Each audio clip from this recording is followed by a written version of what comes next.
नून league और PDM की हुकूमत या फिर इंपोर्टेड हुकूमत, रिजीम चेंज ऑपरेशन या फिर no confidence motion.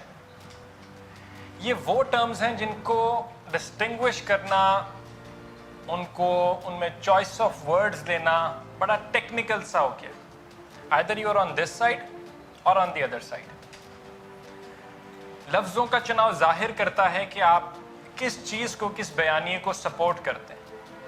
But for an argument हम मानते हैं कि रिजीम चेंज वाली जो ऑपरेशन वाली ये सारी साइड है, हम ये टेक नहीं लेते।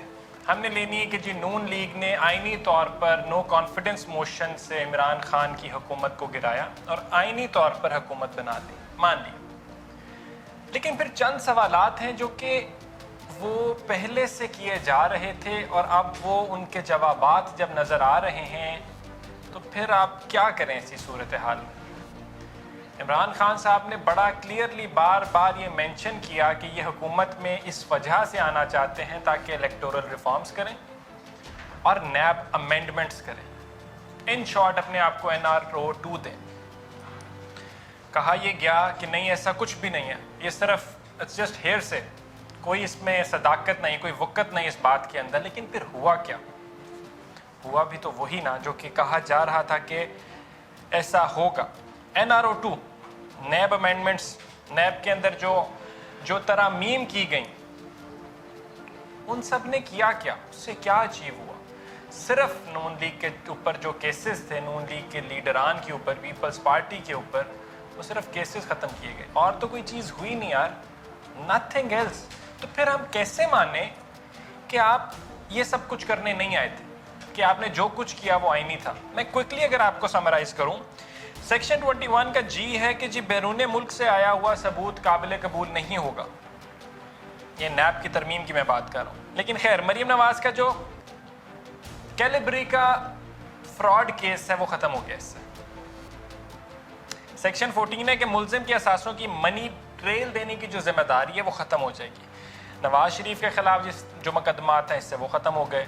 सेक्शन 9 कहता है जी असासों की तारीफ तब्दील कर दें, उससे शहबाज शरीफ और जरदारी के जाली जो बैंक अकाउंट्स केस हैं वो सारे ख़त्म हो जाएंगे। सेक्शन 9 का एक और शिक है, वो कहती है जी मुफाद आमा की केस में कम अज़ कम मुतासरीन की हद जो है वो 100 होनी चाहिए। इसमें जो साद रफ़ीक के ऊपर केस है उसमें मेरा ख्याल है 76 की फिगर है, इसलिए उनके ऊपर वो केस ख़त्म हो गया क्योंकि उसमें सिर्फ 76 मुतासरीन है, if I am not wrong.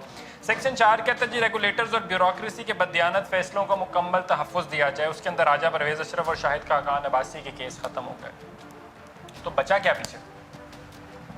यही बात हम कह रहे थे ना बार बार, इसी को तो प्रोपगेट किया जा रहा था, मीडिया पे किया गया, अपोजिशन की जानिब से किया गया, डिफरेंट लोगों ने इसी चीज़ को प्रोपगेट किया कि ये लोग हुकूमत सिर्फ इस वजह से बनाना चाहते हैं ताकि अपने ऊपर केसेस ख़त्म करा लें।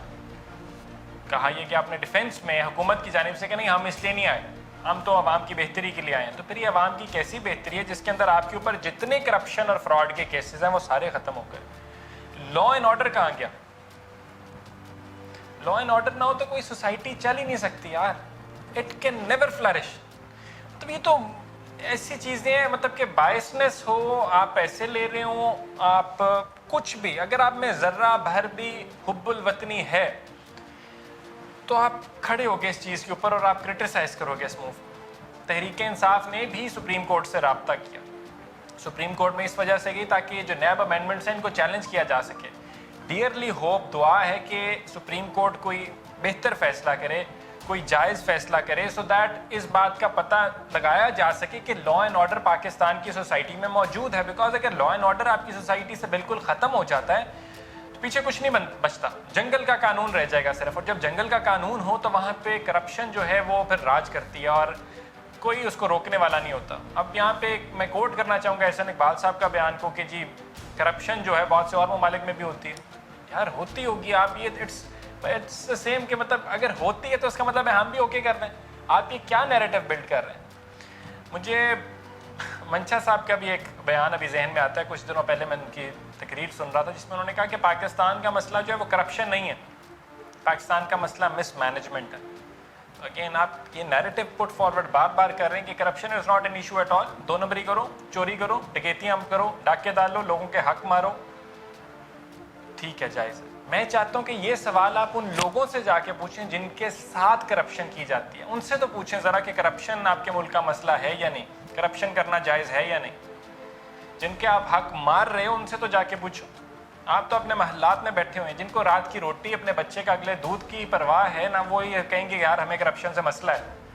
ये कैपिटलिस्ट सोसाइटीज़ का ये मामला होता है। ये कैपिटलिस्ट सोसाइटीज़ के अंदर जो तगड़े होते हैं ना, वो कहते हैं ये जो गरीब पीछे पड़े हुए इनकी खैर है, ये अगर गरीब नहीं होंगे तो हम अमीर नहीं होंगे, ये अगर मुलाजमत हमारी नहीं करेंगे तो हमारे पास कौन से मुलाजिम होंगे। तो फिर ये वो बड़ी सारी बातें। इसलिए ओवरऑल ये NRO2 I don't think at all कि हमारी अदालतों को इसके ऊपर इसको लीनियंटली लेना चाहिए और इसको गो हेड इसके साथ मतलब करने दिया जाना चाहिए। It shouldn't be happening at all. अच्छा किया तहरीक इंसाफ ने कि सुप्रीम कोर्ट से रब्ता किया है। इंतज़ार रहेगा कि वहाँ से आगे क्या मौक़िफ़ आता है, क्या आगे लाएमल किया, क्या स्टोरी बनती है इसके ऊपर। Will keep you updated on that. But for now जिस चीज़ के लिए ये हुकूमत आई थी उन्होंने वो सब कुछ करना शुरू कर दिया।